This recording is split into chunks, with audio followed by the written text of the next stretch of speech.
এটা দিয়ে শুরু করবো, কিন্তু তার আগে একটু আগে একটা খবর দেখলাম যে আইন উপদেষ্টা বলছেন গণভোটের যে অধ্যাদেশ সেটি চূড়ান্ত হয়েছে, সেখানকার কিছু কিছু তথ্য যেমন পোস্টাল ভোটের সুযোগ রাখা হয়েছে, রঙিন ব্যালট পেপার, অনেক কিছু জানালেন। একটি প্রশ্ন থাকবে, তা সেখানেই ভোট দেবে। যদিও আমরা জানি একটির মধ্যে চারটি প্রশ্ন, চারটির একটির মধ্যে আরো 30টি বিষয়, অনেক কিছু আছে। এই প্রক্রিয়াটা আপনাদের কাছ থেকে একটু সামারি করে জানবো, এখন পর্যন্ত কেমন মনে হলো, আর সামনে এটার পরিণতি বা ফলাফল বা এটি আসলে কোন দিকে যাবে সেদিকে কোনো পূর্বাভাস আপনাদের আছে কিনা? কারণ এর মধ্যে আমরা অনেক আলোচনা দেখেছি, আন্দোলনের হুমকি দেখেছি, মানবিমান দেখেছি, নাটকও দেখেছি। মোস্তফা ফিরোজ, আপনার কাছ থেকে শুরু করি। আপনার কাছে এখন পর্যন্ত কেমন মনে হলো, সামনে এটার প্রক্রিয়া কেমন মনে হচ্ছে? গণভোট আসলে সত্যি কথা বলতে কি এখন গণডাইল হয়ে গেছে। মানে এটা আসলে কিছু হবে না, এটা যত রঙিন করুক যাই করুক না কেন, এটার প্রতি কারোরই আহ মানে আগ্রহ নেই, উদ্দীপনা নেই। এমনকি যারা আন্দোলন করছে এটার পক্ষে, সেই দলের নেতা কর্মীরা, প্রার্থীরা, কেউই আসলে ওই নির্বাচনের দিন গণভোটে তারা আগ্রহী হবে না। এটা স্বাভাবিক। এমন একটা নির্বাচন, এই নির্বাচনটা তো কোনো পৌরসভা নির্বাচন না, স্থানীয় সরকারের কোনো অংশের নির্বাচন না। এটা একদম ক্ষমতার নির্বাচন খুবই জমজমাট থাকে। যেহেতু এবার একটা টান টান উত্তেজনা, ভোটের প্যাটার্নটা অনিশ্চিত, কি হবে, কোন দিকে যাবে এই সাধারণ ভোট এবং আওয়ামী লীগের ভোট, তার উপর নির্ভর করছে অনেক কিছু। ফলে এইরকম একটা অনিশ্চিত অবস্থায় উত্তেজনা থাকে। সবাই একেবারে নিবিষ্ট থাকে যে তার প্রার্থী যাতে নির্বাচনে বিজয়ী হয়। আমি ভাবছিলাম যে জামাত ইসলাম হয়তো পরিস্থিতি বুঝে সরকারের কাছে বলবে যে আমরাই তো দাবি করছিলাম, আমরা এটা দাবি প্রত্যাহার করে নিচ্ছি, গণভোটের আর দরকার নেই। ওই জুলাই সনদে যেটা স্বাক্ষর হয়েছে ওটার ভিত্তিতেই সংসদে আমরা সরব তুলবো, যদি আমরা ক্ষমতার বাইরে থাকি, আর ক্ষমতা গেলে আমরা সেটা বাস্তবায়ন করবো। কিন্তু না, দেখলাম সেই গণভোটটাই ধরে থাকলো। এতে যেটা হলো কি, আপনার আহ মানে এই যে গণভোটটা ইন্ট্রোডিউস করলো, তার জন্য আজকে অধ্যাদেশটা করলো, তার মানে গণভোটটা ছিলই না। তো গণভোটটা ছিল না, এটা ইন্ট্রোডিউস করলো, এটা কিসের ভিত্তি, কে এটা এই ম্যান্ডেট দিল যে আমি গণভোটটা লাগবেই? এটা সরকার বুঝলো কি করে? কোন নির্বাচিত সরকার তো না। ফলে এই সরকারের এই গণভোট অধ্যাদেশ নিয়েও প্রশ্ন উঠতে পারে, এবং এটা হয়তো পরবর্তী পার্লামেন্টে এটা আলোচনাও হইতে পারে যে এই ধরনের অধ্যাদেশ করে গণভোট করে কেন গণভোটকে বেইজ্জতি করা হবে। কারণ হুম। বেইজ্জতি হওয়ার অনেক রকম আলামত আমি তো বললামই, যে যেহেতু জি। আগ্রহী হবে না, ফলে এটার অংশগ্রহণ হবে না। আওয়ামী লীগ, হুম। তারা যদি নির্বাচন ভোটে আসতো তাহলে একটা বোঝা যেত অন্তত না, ভোটের পাল্লাটা বাড়িয়ে দিত, কিন্তু তারা আমার তো মনে হয় না যে কোনো অংশেই নির্বাচনমুখী হবে। ফলে আপনার কি আর মনে হয় বিএনপি আসলে কোন দিকে ভোট দেবে? কারণ ধরেন বিএনপির মির্জা ফখরুল ইসলাম আলমগীর যখন প্রচারণায় যাচ্ছেন, মানুষ গণভোট বোঝে না, মানুষ জুলাই সনদ বোঝে না, মানুষ বোঝে নির্বাচন, তিনি এরকমটা বলছেন। তারপরে জয়নাল আবদিন ফারুক, তিনি তো প্রকাশ্যেই বলছেন যে না, এর পক্ষে ভোট হবে। আমার অনুষ্ঠানে বিএনপি নেতারা যাদের সাথে কথা হয়েছে, আমি জিজ্ঞাসা করেছি, তারাও বলছেন যে না, এর পক্ষেই তার তার অপিনিয়ন, এরকম একটা অবস্থান জানাচ্ছেন। বিএনপি আসলে দল হিসেবে কোন দিকে যাবে, নাকি কোনো দিকেই যাবে না? বিএনপি এই গণভোটটা মানে নীরবে, নিভৃতে এটা প্রত্যাখ্যান করবে আসলে। হুম। তারা হা না কোনোটাতেই যাবে না, তারা একেবারে নিরপেক্ষ থাকবে। ফলে গণভোটের ওই ব্যালটের দিকে বিএনপির কোন নেতা কর্মী জি। এরা যাবে বলে মনে হয় না। শুধু আপনার। তারা, তাদেরকে বলবো কেন, জি। সাধারণ মানুষও ওই প্রার্থীর ভোট দেওয়ার পরে সে দ্রুত বেগে তার পেছনের লাইনটা যদি হুম। নির্বাচনটা জমাইতে পারে, তাহলে পেছনের লাইনটার দিকে তাকায় তাদের সম্মানে সে দ্রুত চলে আসবে যে আছে গণভোটটা থাক, আমি দিলাম না। এরকম এই যে আমি থাক দিলাম না করতে করতে এটা অটোমেটিক একটা প্রত্যাখ্যান হবে, বরং গণভোটের একটা বেইজ্জতি হবার সম্ভাবনা আছে এইবার, এত কাল হয়তো অনেক হয়নি। ধন্যবাদ। অনেক এই ধন্যবাদ মোস্তফা ফিরোজ। আপনার বিশ্লেষণ স্পষ্ট। আপনি দুটো শব্দ আমি নিচ্ছি, গণভোট, গণডাইল হয়ে গেছে, এবং গণভোট নিয়ে বেইজ্জতির শঙ্কা আপনি করছেন। দুটো বিষয় নিয়ে আমি ডক্টর স্নিগ্ধা রেজওয়ানা, আপনার কাছে কি মনে হচ্ছে এখন পর্যন্ত প্রক্রিয়া কেমন হলো, আর সামনে নিয়ে আপনার কোনো পূর্বাভাস যে গণভোটকে আসলেই বেইজ্জতির শঙ্কা দেখছেন গণভোট নিয়ে, বা আপনি কি দেখছেন? না, আমি আসলে যেটা মনে করি যে গণভোটটা করা হয়েছে নিছকই একটা একটা মানে ঢাল হিসেবে। হ্যাঁ, বিকজ যারা এখানে এই এই এই রাজনীতিটা করেছে, গণভোটের রাজনীতি, এটা প্রয়োজনীয়তা আসলো কোথা থেকে? কারণ আপনি জানেন যে ঠিক এই মুহূর্তে যে প্রক্রিয়াতে আমাদের যে বিদ্যমান কনস্টিটিউশনের 106 ধারায় যে আইনি প্রক্রিয়ার মধ্যে দিয়ে এই সরকারটি আছে, সেই সরকারটির 120 দিনের মধ্যে নির্বাচন দেওয়ার কথা, ইত্যাদি ইত্যাদি অনেক কিছু। এবং আসলে যে ইতিহাস কি বলে, ইতিহাস তো এটাই বলে না যে কোনো সময় সব সময় সকলের না, রাইট? সো এই গণভোটটা হচ্ছে এক ধরনের শেল্টারের মতো। মানে হচ্ছে এখানে যেই পক্ষটি এই মুহূর্তে ক্ষমতায় আছে তারা আসলে তাদের বৈধতা নিশ্চিতকরণের হুম একটা উপায় হিসেবে এই গণভোট নামক একটা আবিষ্কার করেছে, যাতে করে পরবর্তীতে কখনো যদি কোনো সময় এরকম কিছু হয়। এবং গণভোটটা আপনার কি নামে দেওয়া হয়েছে? জুলাই চার্টারের নামে।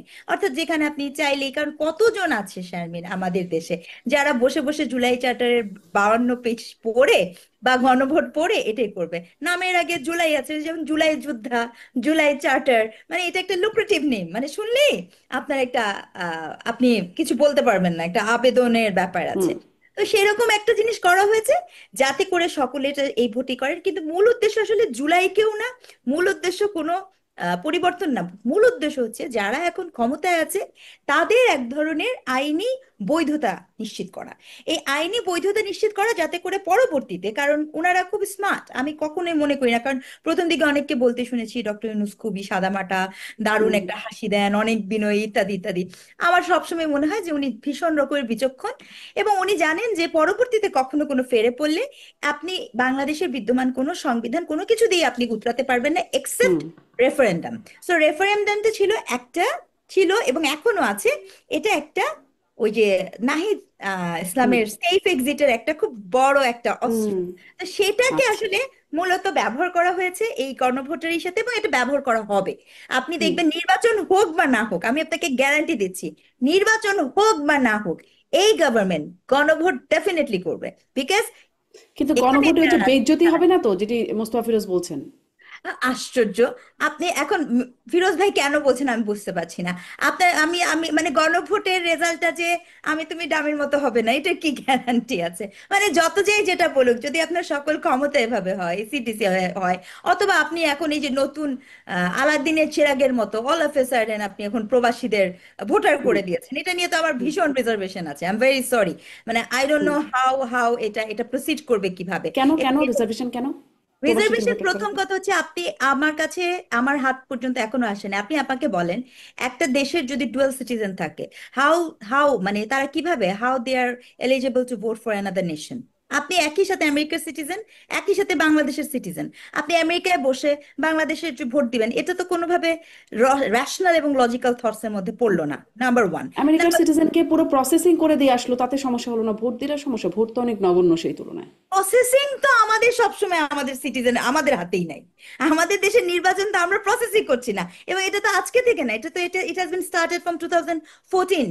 মানে এটা ডিফারেন্ট স্টেট ইন্টারভেন করছে, ওটা ডিফারেন্ট আলাপ। কিন্তু আপনি যখন নাগরিকের ভোটের কথা বলবেন, আমি যেটা আরো বুঝি যে আপনি এখানে একটা ভোট ব্যাংক আছে এবং পার্টিকুলার দলের ভোট ব্যাংক আছে। আমি জানি না হুম বিএনপির মতো দল কেন এটাকে ওয়ার্ক অন করতে পারে নাই, এটা আই রিয়েলি ডোন্ট নো। তারা হয়তো বা ভেবেছেন। কিন্তু আপনি আমাকে বলেন যে এই যে এত এত স্টেটে সেখানে যে ভোট হবে, সেই ভোটটা কিভাবে ম্যানেজ হবে, সেই ভোটটা কে কখন হুম দিবে? আপনি জানেন বাইরের দেশে cyber hackers are very hmm strong, হ্যাকার্সদের একটা বিশালই আছে, কোনো ব্যাপারই না। সেই হ্যাকিংটাকে কিভাবে আপনি প্রতিরোধ করবেন? কাজেই এই দেশে আপনি যেটাই করেন, আবার এই দেশের মধ্যেও এখন যে বিদ্যমান পরিস্থিতি, এটা আপনাকে কে বললো? হুম আমাদের বিএনপি বলেন বা যারাই বলছেন গণভোট কিছুই হবে না, কিন্তু আমার মনে হয় যে গণভোট কিছু না হলেও এই যে বিদ্যমান গভর্নমেন্ট আছে সে তার এন্ড পর্যন্ত যে কোনো মূল্যে গণভোটটা হুম করিয়ে আসবে, এবং হ্যাঁ নিয়ে বেরোয় আসবে, এই কারণে যে সে তার বৈধতা নিশ্চিত করতে চায়। জি, আপনি মনে করছেন হ্যাঁ নিয়ে বের হয়ে আসবে, কিন্তু মানে এবং মানে সেফ এক্সিট হওয়ার ব্যাপার আপনি ধারণা করছেন, মানে এটি একটা কারণ হতে পারে, লেজে গোবরেও হতে পারে বলে মনে হচ্ছে আপনার কথা শুনে, যে প্রবাসীদের ভোটাধিকার দেওয়ার মধ্যে কেবল অধ্যাদেশ হলো, অধ্যাদেশের খসড়া হলো, এরপর আরো প্রক্রিয়া আছে, কোনো প্রচারণাও নাই মানুষের মধ্যে। আসলে কি হচ্ছে সেটি একটা বিষয়। আমি একদম ছোট্ট করে এক লাইনে শুনি, মানে আজকে তো কেবল অধ্যাদেশের খসড়া হলো, যার কারণে এই আলোচনাটা একটু তুললাম। আপনাদের দুজনের কাছ থেকে এক লাইন করে জানতে চাই। মোস্তফা ফিরোজ, আপনি কি গণভোটে অংশগ্রহণ করবেন? আপনি কি হ্যাঁ ভোট দেবেন, না ভোট দেবেন, কি আপনার অবস্থান কি? গণভোটে তো অংশ নেওয়ার প্রশ্নই ওঠে না, আমি তো এটা পুরো আচ্ছা, বিরোধী। এটা তো একেবারে মানে স্পষ্ট। এটা মানে একটা মানে জাতির 15 বছরের আকাঙ্ক্ষা ছিল একটা নিরপেক্ষ নির্বাচনের জন্য। হুম সেই নির্বাচনের মধ্যে সেটা করব, তার মধ্যে একটা ইয়ে ঢুকাই দিয়ে বসে থাকলো, এটা তো প্রশ্নই ওঠে না। আচ্ছা, এটা একদম আমি তো স্পষ্ট। নাই, মানে আপনি অংশই নেবেন না গণভোটে? অবশ্যই না। আচ্ছা, স্পষ্ট। ডক্টর স্নিগ্ধা রেজওয়ানা, আপনি কি করবেন? হ্যাঁ ভোট, না ভোট, নাকি অংশই নেবেন না? আমি তো এটা বলবো না, প্রথমত আমি এটা বলবো না, আর দ্বিতীয়ত আমি ডেফিনেটলি যাব। কারণ এত সুন্দর নাটক মোস্তফা ভাই মিস করতে পারেন। আমি এই নাটক সশরীরে উপভোগের সুযোগ মিস করতে একদম আগ্রহী না। কারণ আমরা যখন যাই, আমি তো একজন গবেষক মানুষ, আমার জন্য এটা খুব ইন্টারেস্টিং। আমি দেখতে চাই হুম। আমার পাশের বাসার আমার নিচু তলার যিনি রিক্সা চালক আছে, উনি কিভাবে এই গণভোটটা বুঝেন, হ্যাঁ হুম। না আপনাকে কে কিভাবে বলে। আমি দেখতে চাই আমার বাসায় যিনি কাজ করেন, যিনি হুম। বুঝতে পারেন, তাকে এটা কিভাবে কিভাবে বোঝানো হয়। এই যে একটা কি বলবো, লাইফ টাইম এক্সপিরিয়েন্স, এটা আমি মিস করতেই চাই না কোনোভাবে। মানে কিন্তু আপনি ভোট তার নিয়ে মানে আগ্রহী না, নাটক নিয়ে আগ্রহী? এক্স্যাক্টলি, আমি খুবই আগ্রহী এই বিষয়ে, আমি খুবই আগ্রহী। মোস্তফা না ভাই নাই যেতে পারে, আমি যদি ভোট হয় কেন্দ্রে আমি অবশ্যই যাব, এই বিষয়ে আমি নিশ্চিত। আচ্ছা, কেন্দ্রে আপনি অবশ্যই যাবেন, নাটক দেখতে যাবেন, ভোটটা দিবেন কিনা সেই বিষয়ে আপনি এখনো বলছেন না। বুঝছি না। যাই হোক, আমরা আজকে যে বিষয়টা ঠিক করছি, গণভোট প্রসঙ্গে সামনে দেখা যাক। যেটি বলছিলাম, কোনো প্রচারণা নাই, মানুষ আসলে ডক্টর স্নিগ্ধা রেজওয়ানা, আপনি তো খুব মানে এই প্রসঙ্গটা তো আসলে সব সময় আলোচনা হলো, কিন্তু তারপর এটা নিয়ে কোনো প্রচারণাও হলো না যে কি নিয়ে আসলে মানুষ ভোট দেবে, সেটা মানুষ জানে কিনা, সবচেয়ে বড় প্রশ্ন। আসি এবার এই প্রসঙ্গে, বাউল প্রসঙ্গে যা হচ্ছে, কদিন খুব আলোচনাও হলো। বাউল আবুল সরকারকে গ্রেপ্তার করা হলো, গ্রেপ্তার করে তাকে কারাগারে নেওয়া হলো, তার ভক্তদের উপর হামলা হলো। মানে হামলা থেকে বাঁচতে পানিতে লাফিয়ে পড়লো, পুলিশের সামনেও হলো এই ঘটনাগুলো। তারপরে তাদেরকে হাসপাতালে যারা গেছেন তারা ভয়ে হাসপাতালেও থাকতে পারলেন না, এরকম একটা অবস্থা। আহ, মামলা হলো, সেটিও অজ্ঞাতনামাদের বিরুদ্ধে, গ্রেপ্তার হলো না এখন পর্যন্ত। মানে এই, আর উপদেষ্টাদের পক্ষ থেকে দেখা যাচ্ছে তারা বিবৃতি দিচ্ছেন সুশীল সমাজের মতো একটা অবস্থানে। আমি মুস্তফা ফিরোজ, এইরকম একটা কনসিকুয়েন্স, এর বাইরে আপনি আরো কিছু দেখছেন কিনা? আপনার কাছে কি মনে হচ্ছে যে সরকার আসলে এখানে কেমন ভূমিকায়? সরকার তো উগ্রবাদীদের কাছে রীতিমতো আত্মসমর্পণ করছে, এটা পরিষ্কার। এই উগ্রপন্থার এই মুখটা একটা দেখলাম না যেটাকে সাকসেসফুলি তাৎক্ষণিক ভাবে সেটা রক্ষা করতে পারছে। শুধুমাত্র একটাই দেখলাম, সর্বশেষ 32 নম্বরের ধ্বংসাবশেষটা রক্ষা করতে পারলো, এবং তাও কি সেনাবাহিনী পুলিশ মিলে সেই দুপুর 12:30 একটা থেকে শুরু করছে রাত্রে 9টা পর্যন্ত, লম্বা সময় ধরে তাকে যুদ্ধ করতে হলো, কিন্তু সেখানে কোনো গ্রেপ্তার নেই। সেখানে যারা রিয়েল মানে মানে কি বলে নাট্যকার, তাদেরকে কিভাবে অব্যাহতি দেওয়া হলো, কিভাবে তারা অশালীন ভাষায় পুলিশ এবং সেনাবাহিনীর উদ্দেশ্যে বক্তব্য রাখলো, সবই দেখলাম। এই তারপরে ধৈর্য ধরে কোন রকমে এটা রেহাই পেল। এইটা ছাড়া মানে আমি আর কোনো একটা জায়গায় দেখলাম না যে মবটা ব্যর্থ হয়েছে, এরকম ঘটনা আমি দেখি নাই। তো সুতরাং এই মব কারা করে? যারা উগ্রবাদী মৌলবাদী, তারাই তো। তো সরকার তো উগ্রবাদী মৌলবাদীদের এক ধরনের পৃষ্ঠপোষক, আবার আরেক ভাবে বলা যায় যে তাদের কাছে অসহায় আত্মসমর্পণ করছে। তো কারণ কি? তারা মনে করছে যে এখানে এই শক্তিটা বোধহয় খুব রাইজিং, ফলে এদের প্রোটেকশন নিয়ে আমি আমার সরকারটা কোন রকম টিকায় রাখবো, হুম। নাহলে আমার গতি উল্টায় যাবে। যার কারণে আজকে আউল বাউল মাজার সমস্ত জায়গায় কোথায় হামলা হচ্ছে না, যেখানে যখন যারা মনে করতেছে সেখানে হামলা চালানো হচ্ছে।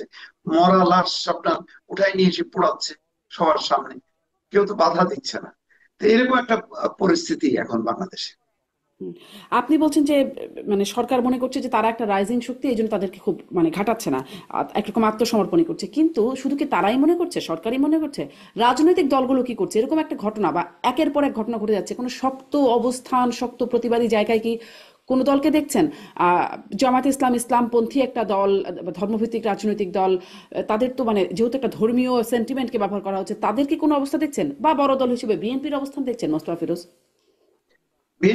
বিএনপিও একভাবে আত্মসমর্পণ করে বসে আছে এই সরকারের মতো। হুম। আর জামাতের অবস্থানটা এমনি কনফিউজিং। তবে জামাত হচ্ছে হয়তো ভেতরে ভেতরে তারা সমর্থন করছে, কিন্তু উপরে উপরে চুপচাপ আছে। কিন্তু বিএনপির বিষয়টা তারা এক আত্মসমর্পণ করা, তারা ভেতর থেকে চাচ্ছে না যে এরকম হোক, কিন্তু কিছু করতেও পারছে না, কারণ এই শক্তির ভোট আছে, ক্ষমতা আছে। ফলে এই নির্বাচনের আগে তারা এদের সাথে কোনো সংঘাতে জড়াতে চাচ্ছে হুম। না। কিন্তু এটা এই আপোষের মধ্য দিয়ে আসলে যেটা হচ্ছে, ফাইনালি এটা বিএনপির জন্য বা সরকারের জন্য এটা ক্ষতি হচ্ছে। এটা আপনি দেখবেন যে এইভাবে জয় আর হইতে জামাতের হইতে জন্য? জামাতের জন্য তো বিশাল বিষয়, কারণ জামাতের তো আচ্ছা। শক্তি এটা। তো এটা তো আলটিমেটলি তো বেনিফিটটা জামাতের ঘরেই যাচ্ছে, এর ব্যাপারে জি তো কোনো সন্দেহ নেই। এবং জি এই শক্তি যত আরো মানে ফ্লারিশ করবে, তার ভোট বাড়বে, অন্যরা দূরে সরে যাবে ভোট কেন্দ্র থেকে। যেমন ধরেন এখন কি হবে যদি বেশি সংঘাত হয়, এরকম শক্তি হয়, তা আমি চিন্তা করবো যে আর ভোট দিয়ে লাভ কি, দূর বাদ দিই, এইসব এর থেকে বরং যেমন গত 15 বছর ভোট দেয়নি, সামনের নির্বাচনে হয়তো এই সিদ্ধান্তই নিতে হবে, এছাড়া আর কি করবো। জি, অনেক ধন্যবাদ মোস্তফা ফিরোজ। ডক্টর স্নিগ্ধা রেজওয়ানা, আপনার কি মনে হয় সরকারের ভূমিকা কি? আমি একটা মানে ধারাবাহিকতা ঘটনার বর্ণনা করছিলাম, যা যা হলো এর বাইরে ঘটনার থাকলে আপনি সেটাও বলবেন, আর আপনি সরকারের ভূমিকা কেমন দেখেন সেটা বলবেন। রাজনৈতিক দলগুলোর অবস্থান আপনার কাছে কি মনে হয়? মোস্তফা ফিরোজ যেই বিশ্লেষণ করলেন তার সাথে একমত হবেন কিনা বা যোগ করবেন কিনা বা ভিন্ন মত, যেটাই আপনার বিশ্লেষণ। না, ফিরোজ ভাই বলেছেন, সেটা মানে ডেফিনেটলি উনি টু দ্য পয়েন্টই বলেছেন, but what I need to say যে এই পুরো ব্যবস্থাটা আপনার যে সময় আসছে, এই গভর্নমেন্টটা ফর্ম করার পরে দেখেন ইট ইজ আমাদের, আমার বলতে কোনো সমস্যা নেই। গভর্নমেন্টটা যে সময় ফর্ম করেছিল সেই সময়টা অনেক ফ্রাজাইলিটি ছিল, মানে আমাদের এভরিথিং মানে সবকিছু অনেক হুম হুম ব্রোকেন ছিল। এটা আমি আমি বলতে চাই, I would like to acknowledge this thing. মানে দেশে একটা ভীষণ রকম একটা অবস্থা, খুবই নাজুক ছিল, ভালনারেবল। বাট আপনার কোনো এক অদ্ভুত কারণে মানে আমাদের যেটা হয় যে অন্যান্য পলিটিক্যাল ফোর্স যখন আসে বা আপনার যখন আপনার আর্মি আসে, তার একটা নিজস্ব ফোর্স থাকে। কিন্তু এই গভর্নমেন্টই যখন শুরু থেকেই আপনার এখানে মবকে লেজিটিমাইজ করার জন্য তার কিছু মানুষ দরকার ছিল। দ্যাটস ওয়াই আপনি দেখেছেন এই গভর্নমেন্টের একদম হায়ার মানে জায়গা থেকে এখানে মবকে প্রেশার গ্রুপ নামে বলা হয়েছে, যেটা মানে আমার মনে হয় যে পুরা দুনিয়াতে মনে হয় এরকম একটা মানে এরকম একটা অদ্ভুত ঘটনা মনে হয় আর কোথাও ঘটেনি। আমরা চাইলে গ্রিনিস বুকে অ্যাপ্লাই করতে পারি, যেখানে গভর্নমেন্ট থেকে বলা হচ্ছে mob is pressure group, kind of a pressure group. Pressure group বললে আবার ওনারা মাইন্ড করেন, বলে যে kind of a pressure group. So hmm সেক্ষেত্রে যেটা হয়েছে, যখন আপনি শুরু থেকে আপনি দেখেন, শুরু থেকে কোনো কিছু হলেই কোনো একটি পার্টির কিছু কিছু গ্রুপের লোকজন quote and quote they have said চল রাজুতে আয়। মানে হুম আপনি এই যে প্রসেসটা, এটা তো একদিনেই জায়গায় এসে দাঁড়ায়নি। আপনি কন্টিনিউয়াসলি ক্রনোলজিক্যালি আপনি যে জায়গাটা আপনার ডিল করার কথা ছিল পলিটিক্যালি, যে জায়গাটা আপনার ডিল করার কথা ছিল সিস্টেমেটিক্যালি, ল এনফোর্সমেন্টের ব্যবহার দিয়ে, ইনস্টিটিউশনালাইজেশনের ব্যবহার দিয়ে, ইন্টারভেনশনের ব্যবহার দিয়ে আপনি সেটা কোন এক কারণে, অযাচিত কারণে আপনি এটা পার্টিকুলার কিছু কিছু গ্রুপের হাতে কুকিগত করেছেন, দিয়ে দিয়েছেন। এবং সেই গ্রুপকে আপনি এনরোস করেছেন যে they can do anything and everything. আমার মনে আছে লাস্ট আমি মোস্তফা ফিরোজ ভাইয়ের সাথে মনে একটা টক শো করেছিলাম, সেখানে আমি বলেছিলাম যে এই যেখানে রাষ্ট্রে কোথায় কাকে ফোন করলে বুলডোজার আসে, এটা তো আমাদের মতো হুম সাধারণ নাগরিক জানে না, বিকজ হুম বুলডোজার তো আর এরকম না যে আপনি চাইলে একটা ভাড়া করে নিয়ে হুম হুম আসবেন। So it is very much understandable যে এখানে আপনার খুবই একটা রাষ্ট্রীয় পৃষ্ঠপোষকতার মধ্য দিয়ে আপনি এই প্রসেসের মধ্যে দিয়ে গিয়েছেন। এখন জি ঘটনাটা কি হয়েছে? এখন যে ঘটনাটা হয়েছে যে আপনার বাউল কেন্দ্রিক যে আলাপটা আপনি তুলেছেন, আপনি এটা তো এরকম বিচ্ছিন্ন না। এটাও আমি বলতে চাই, বাউলদের উপরে আক্রমণটাকে যদি কেউ লোকেট করতে চায়, এটা খুবই after 5th August, I would like to deny. এটা আমি ডিনাই করবো, কারণ আমরা যারা গবেষণা করি, পড়াশোনা করি বা জানি, আমরা জানি যে এটা ক্রনোলজিক্যালি দীর্ঘদিন ধরে আপনার একটা কনফ্লিক্ট অফ ইন্টারেস্টের বিষয় আছে এখানে। একটা এক্সট্রিমিস্ট ফোর্সের রাইজের সাথে এটার একটা কনফ্লিক্ট আছে, এবং এখানে ভীষণ রকমের গ্লোবাল লোকাল নানাবিধ পলিটিক্স এটার সাথে যুক্ত আছে। বাট এই পার্টিকুলার সময়ে এই ঘটনাটা আপনি ওই পলিটিক্স থেকে যে বিচ্ছিন্ন ব্যাপারটা এরকমও না, কিন্তু এই পার্টিকুলার সময় যেটা হয়েছে যে উস্কানি আছে। মানে মনে করেন এখন যদি আমি এরকম একটা কাজ করে ফেলতে পারি, তাহলে আমার জন্য কিছু সুবিধা হয়। দেখেন হুম আমার এখানে আমি একটু সিরিয়াস কথা বলতে চাই শারমিন, এটা খুব দুঃখজনক। 2010 সালে তৎকালীন সরকার আওয়ামী লীগ গভর্নমেন্ট যখন ছিল, বাংলাদেশের গ্রাম অঞ্চলে আইন করে, শিল্পকলা একাডেমি থেকে আইন করে, এবং যদি আমি ভুল না করে থাকি, নাসিরুদ্দিন ইউসুফের সাইন করা হুম প্রজ্ঞাপন জারি হয়, যাত্রাপালা বন্ধ করে দেওয়া হয় গভর্নমেন্ট থেকে। এবং হুম এই যে যাত্রা, এই যাত্রা ছিল গ্রামীণ মানুষের একটা বিনোদনের অন্যতম সোর্স। এবং এরপরে 2011-12-তে বাংলাদেশের মানুষের যেখানে চায়ের দোকানে, টঙের দোকানে, আমরা যেহেতু নির্বিজ্ঞানী, আমরা যেহেতু রাস্তা দিয়ে জনপদ দিয়ে হাঁটি যাই, যেখানে মানুষ আড্ডা দিত, সেখানে সারাক্ষণ বাংলা সিনেমা যেত। সেই জায়গাটা এগেইন তৎকালীন সরকার তার অদূরদর্শিতা অথবা অতিরিক্ত চালাকি বা বুদ্ধিজীবিতার কারণে আপনার পিস টিভিকে জায়গা করে দেয়। হুম? হুম, অর্থাৎ সেই জায়গাতে যেখানে চলতো হচ্ছে আপনার বাংলা সিনেমা, সেই জায়গাটা দখল করে নেয় হচ্ছে পিস টিভি। একটা সামাজিক মন, একটা চর্চা কিভাবে বদলে যায়, এটা বোঝাটা খুব জরুরি। আমাদের দেশে তো গবেষণা হয় না, আর যারা আমরা করি আমাদের কোনো দাম থাকে না, বা আমাদের কথা কেউ শোনে না। কিন্তু বাস্তবতা হচ্ছে এখানে আপনি সমাজটাকে পরিবর্তন করার জন্য এই দুটা ঘটনা খুব গুরুত্বপূর্ণ ছিল। এই যে একটা ভীষণ রকমের একটা গ্রুপ যারা নিজেদেরকে দাবি করছে এক এক ধরনের সেন্টিমেন্ট থেকে, এবং আমি যেটা বলেছি হিস্টোরিক্যালি আপনার হুম, দাবি করছে বিভিন্ন জায়গাতে আছে, এটা শুধু বাংলাদেশের সংকট না, এই এশিয়াতে, সাউথ এশিয়াতে আপনার অনেক ধরনের ধারা আছে এবং তারা দাবি করছে। এরা খুব কনসিয়াসলি এই মুভমেন্টের ভিতরে ঢোকে, এবং হুম, এরপরে যদি আপনি বলেন আমাকে এই লোকজ মানুষের যে রেজিস্ট্যান্সটা করে, এই রেজিস্ট্যান্সটা কিন্তু আসে আমাদের এই পালাগানের শিল্পীদের কাছ থেকে। হুম, হুম, জারি শাড়ি, কারণ এটাকে মানে কি বলবো, আল্লাহর অশেষ কৃপা, আমাদের বিগত গভর্নমেন্টের মনে হয়নি যে এটাও বন্ধ করে দিই, মানে নাসিরুদ্দিন ইউসুফের মনে হয়নি সাইন করে এটাও বন্ধ করে দিই, কারণ এখানে অশ্লীল জিনিসপত্র হয়। পারলে উনি মনে হয় সেটাও করতেন, যেভাবে উনি যাত্রাটা বন্ধ করেছিলেন। ঠিক হুম, আছে, মানে এগুলো তো একদিনে হয় না, আপনার অসুখটা তো একদিনে আসে না, এটা তো আপনি ক্ষণে ক্ষণে এটা করেছেন, ইউ টেক ইট। সো আপনি যেটা আজকে দেখছেন, তো এই যে ফেসটা আসছে, তো তখন যেটা হয়েছে, আমি বা আপনি বা মুস্তাফিজ ভাই, আমরা তো একটা যে কোনো অর্থে আমরা একটা বাবলস এর মধ্যে থাকি, কারণ আমরা হুম, সেন্টে ঢাকাতে থাকি। কিন্তু ওই যে গ্রামের মানুষের ইগুলা, ওইখানে মানুষের এই বিনোদনের অন্যতম মাধ্যম হচ্ছে এই বাউলগুলো। তাহলে তাদেরকে ক্রোনোলজিক্যালি আক্রমণ করা হয়েছে, এবং এই আক্রমণটা এই জন্য করা হচ্ছে না শুধুমাত্র যে তাদের এখানে ইয়ে আছে, তারা যেভাবে যাত্রা সরিয়েছে, যেভাবে আপনাকে হুম, হুম, সরিয়েছে, আপনি খেয়াল করবেন এখন মুভমেন্টটা হচ্ছে, এবং সেটা শুধুমাত্র বাংলাদেশের অভ্যন্তরীণ মুভমেন্ট না, হঠাৎ করে তাদের গান বাজনার প্রতি একদম ভীষণ রকমের বিতৃষ্ণা। আর এটাকেও আপনাকে একটু আগে যেমন বললাম যে আপনি মবকে এনরোস করেছেন, লেজিটিমাইজ হুম, করেছেন, আপনি গান বাজনাকে প্রাথমিকের শিক্ষক নিয়োগের ওই সময় থেকে, সঙ্গীতের শিক্ষক এবং হুম, শারীরিক শিক্ষার শাড়ি শিক্ষক শিখে। নিয়োগের এই যে ইটা, যখন আপনি বললেন ফান্ডের অভাবে আপনার এরকম একটা ঘটনা ঘটেছে, তখন আপনি তো আবার এটাকেও এনডোর্স করে দিয়েছেন। হুম। মানে ব্যাপারটা গুলো এরকম না, এবং এই না, ফান্ডের অভাবে কি তাকে সেটার জন্য হুমকি ছিল, যেটা না করা হলে মানে সেই রকমের একটা আন্দোলন গড়ে উঠবে, এরকম একটা হুমকি তো ছিল জামাত সহ বিভিন্ন ইসলামিক দলের। অবশ্যই, এবং এবং আপনি যে বলছেন জামাতের কথা, বলছেন যে জামাত সহ, এখানে ব্যাপারটা জামাত না, আমি খুবই বিরক্ত আমাদের দেশের প্রত্যেকটা পলিটিক্যাল পার্টি ইনক্লুডিং বিএনপি আর আওয়ামী লীগ নিয়ে তো আমার কথা বলারই নেই, মানে যে জায়গায় এসে দাঁড়িয়েছি তার হুম, সকল হুম, হুম, মানে সিংহভাগের দায়িত্ব তার ঘাড়ে এসে হুম, পড়ে।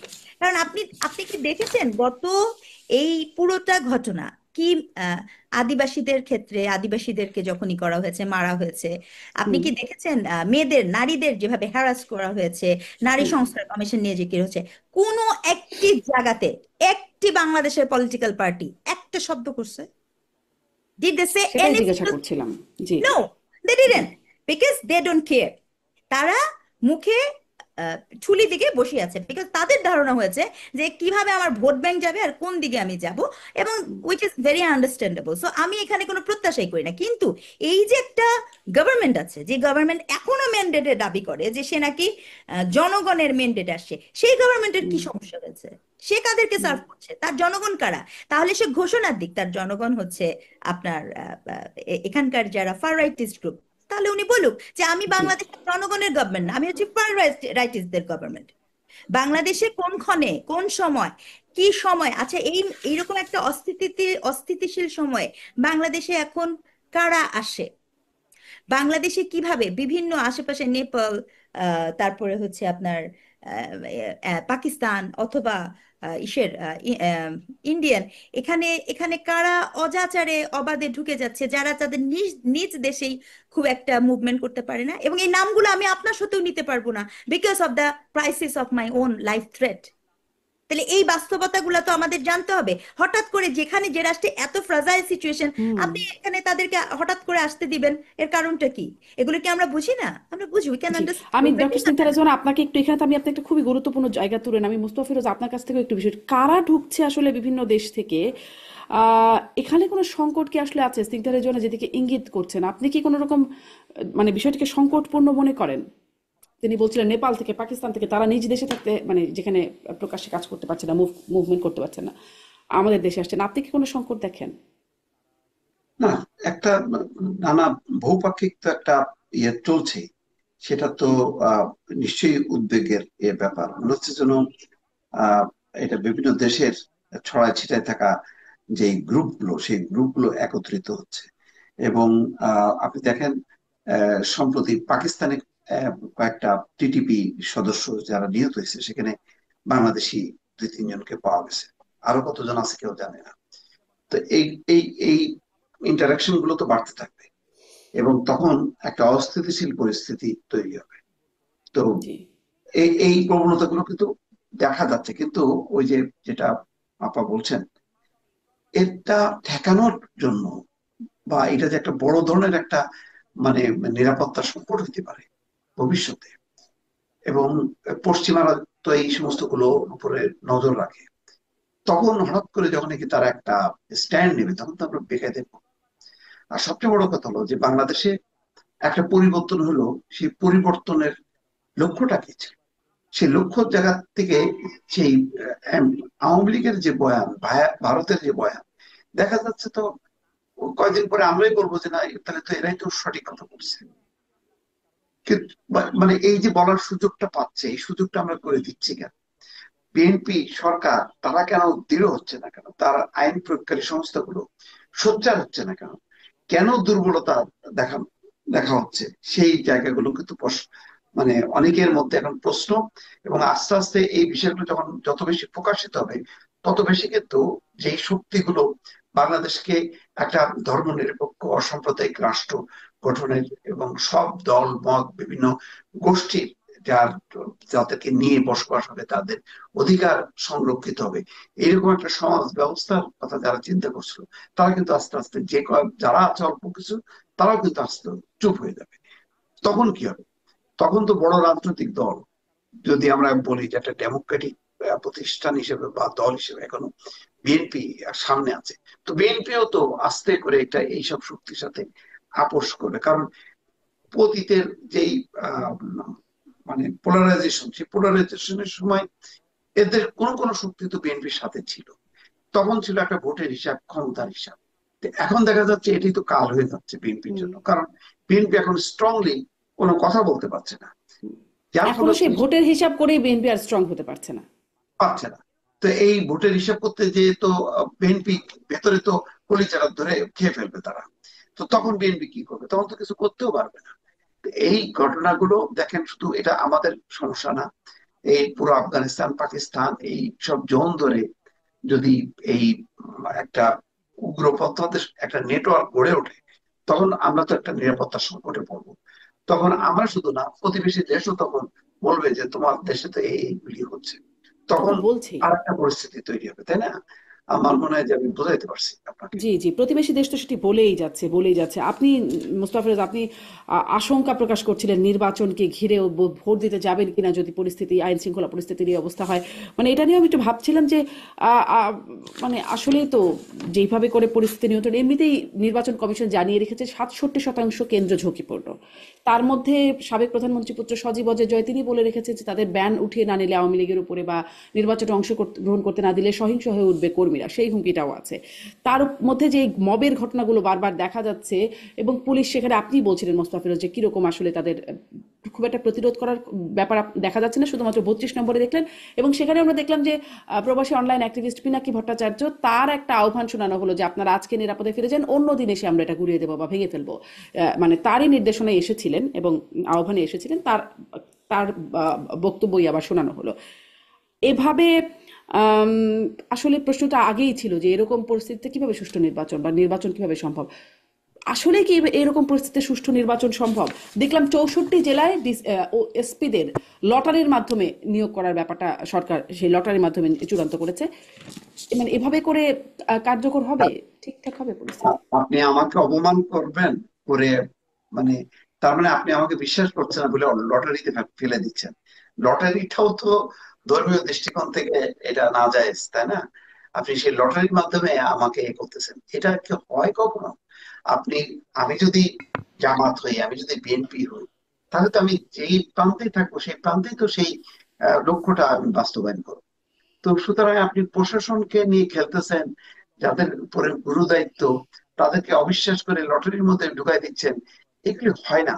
একটা যে কোনো ব্যবস্থা মানে বা একটা মানে কি বলে লক্ষ্য অর্জন হুম, করতে গেলে একটা পলিটিক্যাল উইল, কমিটমেন্ট এগুলো খুব দরকার। সেইগুলি শুধু প্রশাসন সরকার সবাই মিলে, কিন্তু আপনি এক পক্ষকে আসামি বানাচ্ছেন, বানায় বলতেছেন যে এইটাই হচ্ছে এইভাবে কাজ করতে হবে, কারণ তোমার উপরে আহ, বলা যায় না তুমি হয়তো হুম। এর পারপাস সার্ভ করবো, ওর পারপাস সার্ভ করবা। এগুলি খুব মানে হাস্যকর ব্যাপার এগুলো। এইভাবে একটা ভালো নির্বাচন আমি মানে দেখি না, লক্ষ্য দেখি না। এখন শেষ ভরসা সেনাবাহিনী। সেনাবাহিনী তো আবার তার সীমাবদ্ধতা আছে, সে তো শুধু বাংলাদেশ নিয়ে চিন্তা করে না, সে চিন্তা করে আন্তর্জাতিক বাহিনী। ফলে সে কতখানি অ্যাগ্রেসিভ হবে, সে কতখানি নিয়ন্ত্রণ করার জন্য সোচ্চার হবে, এটা আমার সন্দেহ হয়। ফলে জি। ফোর্সটা, পুলিশ, তার উপরে সরকারের বিশ্বাস নেই, প্রশাসনের উপর বিশ্বাস নেই। তার মধ্যে আবার বিএনপি বলতেছে এরা হচ্ছে জামাত, জামাত বলছে এরা বিএনপি, আর এনসিপি হুম, বলতেছে এরা জামাতও এরা বিএনপিও। হুম, হুম। তাহলে আপনি এই অবস্থার মধ্যে কিসের ভরসা, যখন নাকি এই যে দানবীয় শক্তিগুলো মানে জি। সামনে উঠে আসতেছে, ওরা তো তখন একদম। জি। একটা পরিস্থিতি তৈরি করবে, তখন একটা আপনি কিভাবে ফেস করবেন, কিভাবে মোকাবেলা করবেন? তো বিশাল মানে এটা বড় একটা অনেকগুলো প্রশ্নবোধক চিহ্ন অনিশ্চয়তা, আপনার অনেক আপনার শঙ্কা তৈরি হচ্ছে। আপনার অনেক বক্তব্য থেকে বড় বড় প্রশ্ন তৈরি হচ্ছে। জানি না প্রশ্নের উত্তরগুলো কিভাবে খুঁজছে সরকার, কিন্তু লটারির মাধ্যমে একটা উত্তর খোঁজার হয়তো তার চেষ্টা করলো। ডক্টর স্নিগ্ধা রেজওয়ানা, আপনি আসলে কিভাবে দেখেন লটারির মাধ্যমে এসপিদেরকে নিয়োগ দেওয়া হচ্ছে? এটি একটা, এবং যেটির প্রসঙ্গ তুলছেন মোস্তাফিজ, এবং এটি আসলে তথ্য উপদেষ্টা বলেছেন, একদম সরাসরি তথ্য উপদেষ্টা চোখের সামনে নাকি ভাগ বাটোয়ারা হয়ে গেছে বিএনপি এবং জামাত। এটা আগে মানে পিঠা ভাগাভাগির গল্প শুনতাম, এখন ডিসিএসপি ভাগাভাগি হচ্ছে। মানে সেই সমস্যার সমাধান হলো এই লটারির মাধ্যমে, মানে এটা জামাতের এরা বিএনপি, এই সমস্যার সমাধান হলো ভাগাভাগি সমস্যা? আপনার কি মনে হয়? না না, দেখেন আপনি, আমরা তো বাংলাদেশের নাগরিক, এটা একটা আমাদের দুর্ভাগ্য, জাতিগতভাবে দুর্ভাগ্য কিরকম। আপনি যখনই দেখবেন, ম্যাক্সিমাম ক্ষেত্রে এটা বলা হয় যে আপনি মানে ডিসি, এসপি বা কেউ কোনো না কোনো দল দিয়ে আমরা দেখবো, মানে এটা ইজ নট অ্যাবাউট এখন, এটা এখন না। হুম, আপনি সবসময় এটা অমুক অমুক পন্থী, তমুকে তমুক পন্থী, কারণ আমরা তো ওই জায়গাটায় পৌঁছাতে পারিনি যে আপনি একটা মানুষের যোগ্যতার ভিত্তিতে মনে করেন আমি বিশ্ববিদ্যালয়ের শিক্ষক, আমি কোন আমলে নিয়োগ পাইছি, এখন আমি ওই দল করি বা না করি, বাই হুম। ডিফল্ট মানুষ ভাববে যে, এবং আমি বলতে শুনেছি হ্যাঁ, হ্যাঁ, আমাদের হ্যাঁ, একদম। চাকরি পেয়েছেন, আজব তো, আপনাদের আমলে চাকরি পেয়েছি, তা আমি যে একটা ফ্যাকাল্টির ফার্স্ট ক্লাস ফার্স্ট, তো ওটা কি আপনাদের আমলে হয়েছে নাকি? গল্পটা তো এরকম ভাবে হয় না, কিন্তু আমাদের একটা, হাকিস বলে না আমার আমলে জন্মগ্রহণ করেছেন অতএব আপনি আমার, এটা যে বলে না এই কত। জি। না সেটাই, এবার এটা একটা একটা আমাদের একটা সংকট, এটা আমি বলছি এটা আন্ডারস্ট্যান্ডিং এর একটা সংকট। এখন সেই জায়গা থেকে তো আপনি বেরোতে পারবেন না, মানে আপনি তো এখানে খুঁজেই পাবেন না, সবাই সবার কোনো না কোনো দলেরই হবে। তো এটা একটা বাস্তবতা, কিন্তু এই যে ডিসি এসপি দিয়ে আপনি যখন ভোট করবেন, মানে এটা তো ওই যে আমরা ছোটবেলায়, মুসাফির ভাই আপনি খেলেছেন কিনা বা শারমিন, আমরা মাংস চোর হুম। খেলতাম, মানে হ্যাঁ, হ্যাঁ, ওদিকে কে যাবে, হ্যাঁ। এদিকে কে যাবে, লটারি করো। এটা কি এরকম ছিল নাকি? ধরেন যে কখনো পার্বত্য চট্টগ্রামে যার পোস্টিং এ হয়নি, যে যে সারা জীবন ঢাকা শহরে আছে, সে কিছুই জানে না, এখন আপনি কি করলেন, লটারিতে তাকে পার্বত্য চট্টগ্রামের একটা কেন্দ্রে বানিয়ে দিলেন। Hmm. How that will be able to manage such a thing? এটা ম্যানেজ করবে কি করে? তার তো ওই এবং আইটি। তার উপরে ডক্টর স্মিতারের জন্য এই লাইনেই আর একটা বিষয় দেখছিলাম আমি, পত্রিকাতে যখন পড়ছিলাম, প্রথম আলো বলছে, পুলিশ সূত্রের বরাত দিয়ে তারা বলছে যে অতীতে এসপি হিসেবে যারা দায়িত্ব পালন করেছেন এমন কর্মকর্তাদের তালিকা থেকে বাদ দেওয়া হচ্ছে। মানে মানে অভিজ্ঞতার জায়গায় তাহলে আরো ক্রাইসিস নাকি? এটা তো আরো ভয়ঙ্কর ব্যাপার না? হুম, হুম, আমি বুঝি যে তারা এই কথাগুলো বলছেন কেন, তারা চিন্তা করছেন যে ওই এলাকায় গেলে সে তার পাওয়ার প্র্যাকটিসটা করবে, হুইচ ইজ ট্রু, এই ভয়টা থাকা মানে হুম, থাকা যৌক্তিক। কিন্তু এট দ্য সেম টাইম, মানে আমাকে যদি এখন হঠাৎ করে বলা হয় যে আপনি এখন ইসেতে যে কুমিল্লায় চলে যাবেন, এবং সেটা একটা একটা বিশাল বড় গুরু দায়িত্ব আপনাকে দিতে হবে, আমি কুমিল্লায় ঘুরতে যেতে পারি, একটা গুরু দায়িত্ব পালন করতে যেতে পারি না, আমি তার একটা নর্মাল রেগুলার ডিউটি দিতে পারি। তাহলে এটাই যদি হবে, তাহলে এই নির্বাচন কমিশনের উচিত ছিল আজকে থেকে আরো 7 মাস আগে, 6 মাস আগে এই ধরনের একটা কাজ করে সেটা ফিক্স করা, কিন্তু তারা তো সেটা হুম। করেননি। আপনি নির্বাচনটা যখন যত আগে আসবে, আপনি তো এখনো তো আপনি এটাকে এটাকে কনফার্ম করতে পারেননি। দেখেন এই পুরো প্রক্রিয়াটাতে আমরা না জাতিগতভাবে একটা ডেড এন্ডে এসে দাঁড়িয়েছি, এটা এত দুঃখজনক। আমি আপনাকে কিছু ফ্যাক্ট বলি। ধরেন কোনো কারণে নির্বাচন হলো না, নির্বাচনের পরিস্থিতি নাই, আমি যদি এখন এটা বলি, শারমিন, আমি জানি যে এই দেশে এই অবস্থায় যদি এই গভর্নমেন্টই থাকে, তার সেই ক্যাপাসিটি, তার সেই লোকবল কিছুই নাই। এবং যারা তার আশেপাশে দানবীয় আকার ধারণ করছে, সেটা আমার দেশটাকে একটা ফার রাইটিস্ট জায়গাতে নিয়ে যাবে।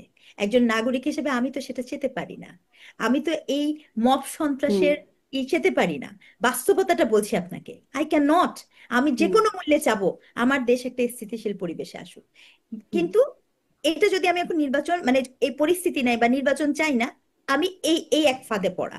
আবার হুম দেখেন, যদি আমি নির্বাচন চাই, হুম তাহলে হুম এই যে পরিস্থিতিতে যাচ্ছে, যে প্রক্রিয়াতে আমরা কাজ করছি, এটা হুম তো খুবই অ্যালার্মিং। কারণ আমি আবারও বলেছি যে রাজনীতিতে তো কোনো কিছু এন্ড হয়ে যায় না। আপনি 2014-তে যেখানে যেভাবে ছিলেন, 2018-তে যেভাবে ছিলেন, হুম 2024-এ যেভাবে থাকবেন, এখন 2026-এও আপনি আবার সেই জায়গায় যেয়ে দাঁড়াবেন। আমি সেটাও চাই না। মানে হুম। এই যে বলে না, মানে মানে আসলে বোঝা যাচ্ছে, এইরকম হ্যাঁ হ্যাঁ, এইরকম উভয় গ্যাপ। সংকট, এদিকেও ফাঁদ উভয় ওদিকেও সংকট। ফাঁদ, আমি ওদিকেও স্পষ্ট। বিপদের মধ্যে আছি, আমি এদিকেও বিপদের মধ্যে আছি। আর এই জাতি তো মনে করেন আপনার সাথে কথা বলবো, একটা সঠিক ন্যায্য কথা বলবো, এটা অমুক দলের যাবে, সে বলবে এই আমাদের দলে। আবার অমুক দলের বিপক্ষে যাবে, সে বলবে এটা আমাদের দল। এটা একটা অদ্ভুত জাতিগত দ্বন্দ্বে বলছি, কিন্তু বাস্তবতা হচ্ছে এই মুহূর্তে বাংলাদেশ আমার মনে হয় না স্বাধীনতার পরে হুম এরকম একটা ক্রাইসিস মোমেন্টে এসে পড়েছে কিনা। কিন্তু জি এই মোমেন্টের মধ্যে আমি আছি, কারণ যে কোনো মূল্যে এই দেশটাকে একটা স্থিতিশীল করার জন্য একটা নির্বাচিত সরকার আসতে হবে। আবার এই যে আরেকটি গ্রুপ উঠছে, এক অদ্ভুত গ্রুপ না? যেমন মনে করেন, আপনি একদিকে বলেন কোন আমাদের সকলের মানে দায় দায়িত্ব নিয়ে নেওয়া গ্রুপ, মানে বিশেষ করে নারী জাতির দায় দায়িত্ব নিয়ে নেওয়া গ্রুপ হচ্ছে বাংলাদেশ জামাত ইসলাম।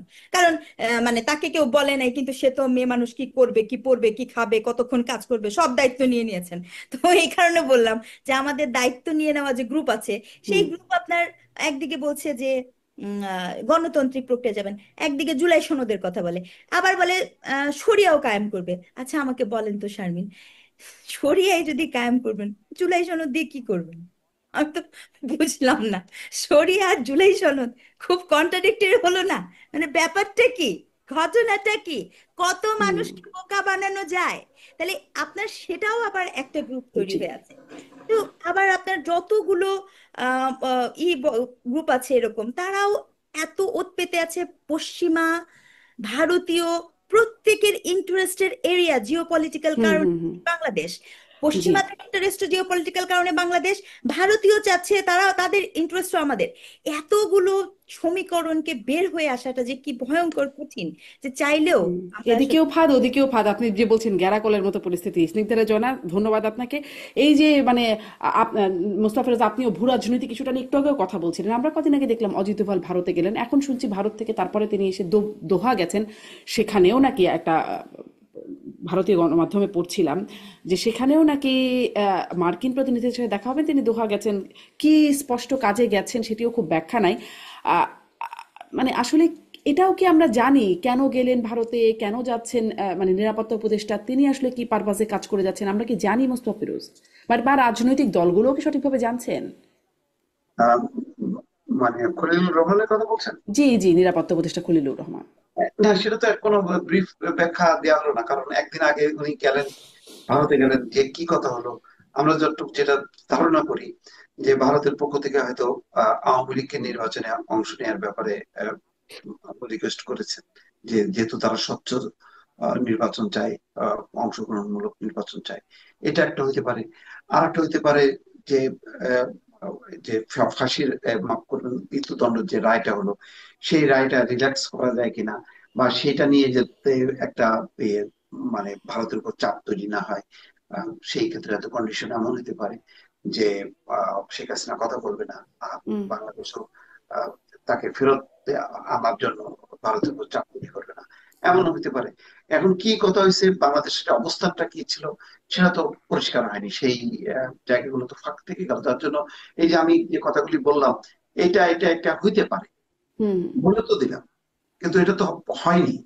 কিন্তু মানে আমি তো আর মুখ বন্ধ রাখবো না, আমি কিছু জানলাম হুম না বলে আমি পরিস্থিতি বুঝে কি আমি কোনো আমার এটা কিন্তু দেবো না? প্রশ্নটা এখানেই যে কেন কিছু জানানো হয় না, না আমাদের, আচ্ছা আমরা না হয় নাই জানলাম, গণমাধ্যম করি বা সাংবাদিকরা, রাজনৈতিক দলগুলোও তো আসলে জানছে না, রাজনৈতিক দলগুলো এটাও জানলো না যে মানে বন্দর নিয়ে চুক্তি হয়েই গেল। জানলো অবশ্য, কিন্তু তারা আসলে কেউ কিছু বললো না। তারেক রহমানকে দেখছি এখন বলছেন যে ফেসবুক পোস্টে যে এলডিসির সিদ্ধান্ত বা বন্দর নিয়ে চুক্তি সেটা এই সরকার করতে পারে না, কিন্তু করে ফেললো, সেটিও রাজনৈতিক দলগুলো নানান সমালোচনা সত্ত্বেও করে ফেললো। তার আগে করিডোর নিয়ে সেটাও রাজনৈতিক দলগুলোর অজ্ঞাতেই করে ফেলছিল। তারপরে এনডিএ হয়ে গেল যুক্তরাষ্ট্রের সাথে, সেটিও রাজনৈতিক দলগুলো ঠিক জানলো না যে কি কি শর্ত আসলে সেখানে ছিল। মানে কোথাও শক্ত কোনো প্রতিবাদ হচ্ছে না, মানে যা যা করছে সরকার প্রতিবাদ করছে একরকম না। গোপনীয়তার সাথেই হয়ে যাচ্ছে কিনা। জি। প্রতিবাদ তো করছে না, কারণ হলো যে এই মানে সবগুলো রাজনৈতিক দলেরই কোনো না কোনো ক্ষেত্রে অস্বস্তি আছে, কিন্তু ফাইনালি তারা জানে যে এই সরকারের তো আসলে আলটিমেটলি তো তাদের প্রোডাক্ট। ফলে তাদের প্রোডাক্টটাকে তারা হয়তো ঠিক মতো কাজ করতেছে না, কিন্তু এই জন্য হয়তো বকা দিচ্ছে। কিন্তু ফাইনালি যে শক্ত প্রতিবাদ করে যেভাবে একটা রাজনৈতিক সরকারের বিরুদ্ধে একটা অবস্থান নেয়, সেই অবস্থানটা কিন্তু তারা নিতে পারছে না। কিন্তু এই যে সব ক্ষেত্রে আপোষ করতে করতে এগুলি কিন্তু পরে, যেমন ধরেন আদানির চুক্তি, এটা এখন গভর্নমেন্ট মনে করে যেন তার জন্য একটা কাল হয়ে গেছে। তো পরে এই যে আপনি বন্দরের চুক্তিটা করে ফেলেন, ভেতরে কি আছে আমরা জানি না। হুম। এটা দেখা গেল পরবর্তী সরকার এসে এটা কি পাল্টায় দেবে, বদলায় দেবে, সেই লসটাই হয়তো নাই। যদি দিতে চায় তাহলে সেটা বড় ধরনের একটা আন্তর্জাতিক মামলার মধ্যে পড়বে। তো এটা তো মানে কেউ ক্লিয়ার করতেছে না। এবং মানে অ্যাটলিস্ট এই ইস্যুতে, জাতীয় ইস্যুতে জামাত বিএনপি মিলে যে গভর্নমেন্টকে বলবে যেটা ব্যাখ্যা চাই, সেটাও তারা দিচ্ছে না। একটা অদ্ভুত ব্যাপার, মনে হচ্ছে যেন জামাত বা বিএনপির মধ্যে কোন একটা দল আওয়ামী লীগ আর কোন একটা দল বিএনপি, আগে আমরা হুম। যেটা দেখি। অথচ এই দুইটা রাজনৈতিক দল তো 15-20 বছর ধরে একসাথে আন্দোলন করছে। হুম। তাহলে তারা কেন জাতীয় ইস্যুতে, বলা হচ্ছিল যে জাতীয় ইস্যুতে আমরা ঐক্যবদ্ধ থাকবো, কোথায়? এগুলো তো জাতীয় ইস্যু, বন্দর হলো তো আমাদের একটা জাতীয় ইস্যু, সেই ইস্যুতেও তো আমরা ঐক্যবদ্ধ হতে দেখছি না। ফলে এক ধরনের হতাশা কিন্তু নেমে আসতেছে আস্তে আস্তে হুম। বিভিন্ন ক্ষেত্রে। এখন কেন রাজনৈতিক দলগুলো চুপ আছে? এখন এরা তো, রাজনৈতিক দলগুলো তো জনগণের, দেশের স্বার্থ দেখবে, তো তারা কেন চুপ হয়ে আছে? এটা তো পরিষ্কার হচ্ছে না। একদম, আমি এখানে একদম ডক্টর স্নিগ্ধার জন্য ছোট্ট 2 মিনিট একটু আপনার কাছ থেকে শুনবো যে আমরা আসলেই ওই যে আপনি বলছিলেন সঙ্গীত শিক্ষক বা শারীরিক শিক্ষা শিক্ষক নিয়োগ বাতিল করতে হবে, সেজন্য একটা চরম আন্দোলনের হুমকি দেখলাম। নারী সংস্কার কমিশন বাতিল করতে হবে, সেটার জন্য আন্দোলন হবে, কড়া আন্দোলন হবে, হুমকি হুমকি শুনলাম। কিন্তু এই যে বিষয়গুলো যেগুলোকে দীর্ঘমেয়াদে বাংলাদেশকে বেঁধে ফেলবে, যেটা যে আসলে সরকার মানে বিভিন্ন রাজনৈতিক দলগুলোই বলছে যে এই সরকারের এই কাজটি করবার ম্যান্ডেট নাই, সেই যে কাজগুলো হয়ে যাচ্ছে কোনো রকম আলাপ আলোচনা ছাড়া, সেখানে তো কেউ আসলে আন্দোলন হুমকি ধামকি প্রতিবাদ করছে না। কেন করছে না? মানে এগুলো সিরিয়াস না, ওগুলো সিরিয়াস।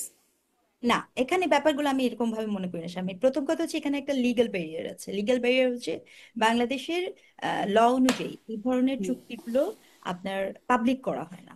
তো যে ফাইলটা পাবলিক করা হবে না, ধরেন I want to talk about that, কিন্তু আমি যখন এই জিনিসটা পড়তেই পারবো না, জানতেই পারবো না, আমার যখন এক্সেস থাকবে না, তখন কিন্তু সেটা নিয়ে ভালো মন্দ বলা বা সেটা নিয়ে যে আমি একটা মুভমেন্ট করব, সেটার সুযোগটা কম। এটা হচ্ছে প্রথম একটা সংকট।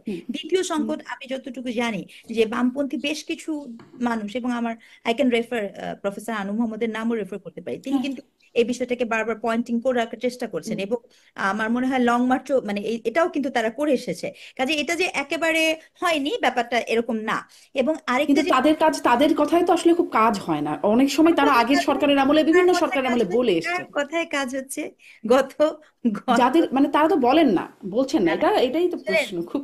এক্ষেত্রে আমাকে বলতে হবে তাহলে এখন এক কাজ করতে হবে আমাদের অত্যন্ত শ্রদ্ধাভাজন যারা আছেন আর কি, মানে ধরেন আমাদের দেশের নাকি খুবই গুরুত্বপূর্ণ নেতা মাওলানা মামুনুল হক, তারপরে হচ্ছে আমাদের জামাতের নেতা শফিক সাহেব, এরকম যারা গুরুত্বপূর্ণ নেতা এই মুহূর্তে, তাদের কাছে যেতে হবে চুক্তি নিয়ে। যদি তাদের একটু দয়া হয়, তাহলে তারা যদি একটু মনোযোগ দেয় বলেন, তাহলে হয়তো বা শুনবেন। এখন তারা বলছেন না দেখে আমাদের জাতি দিশাহারা। তো এটা ভাবতে হবে। এছাড়া এই প্রশ্নের উত্তর আমি দিতে পারছি না আপনাকে, তার কারণ হচ্ছে আমার হিসাব মতে এখানে কারো কথা শোনা হচ্ছে না। আমার হিসাব মতে এখানে কারো কথা শোনা হচ্ছে না।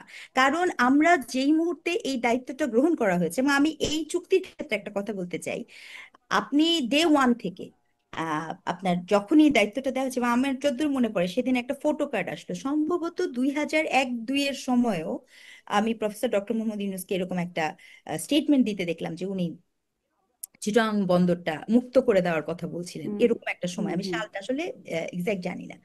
সো আপনি যদি সেইটা দেখেন তাহলে সেক্ষেত্রে কি হয়েছে আমি যেটা বুঝতে পারি যে বহুত আগে থেকে, কারণ দেখেন ওই যে আমরা পড়েছিলাম মার্চেন্ট অফ ভেনিস, মানে আপনার বন্দরে যারা ব্যবসায়ী থাকে, হ্যাঁ, তাদের জন্য হুম বন্দর খুব লুক্রেটিভ থাকে। তো এখন এক একটা মানুষের তো প্রায়োরিটির ব্যাপারটা আলাদা। এখন যদি এই গভর্নমেন্টের প্রায়োরিটির ক্ষেত্রে যদি বাণিজ্য বা বন্দর খুব হুম প্রায়োরিটির প্রথম টপ প্রায়োরিটি হয়ে থাকে, আপনি দেখবেন যতবার নির্বাচনী ভোট টাইম ডেট নিয়ে হুম হুম আলোচনা করা হয়েছে ততবারই প্রধান উপদেষ্টা অত্যন্ত দৃঢ়তার সাথে বন্দর নিয়ে কিন্তু একদম কোনো জি কম্প্রোমাইজে যাবে না বলে দিয়েছেন। হুম হুম কাজে এই ক্ষেত্রে আসলে আমি মনে করছি যে আপনি যে কথাটা বলছেন যে কারা হুম বলবে, I don't think so whoever say such a thing তাদের কোনো ইস্যুজের আছে। আরেকটা বিষয় যেটা হয়েছে যে আমাদের পলিটিক্যাল পার্টিকুলার ক্ষেত্রে যে কোনো অর্থে তারা যেটা এখন তাদের, আমি জানি না যে আর কতদিন বিএনপি এই ট্র্যাকে দিয়ে চলবে। আহ, হুম কারণ যদি আমার ট্র্যাকটা খালি এটাই হয় যে আমি ক্ষমতায় যেতে চাচ্ছি অথবা আমি নির্বাচনে যেতে চাচ্ছি,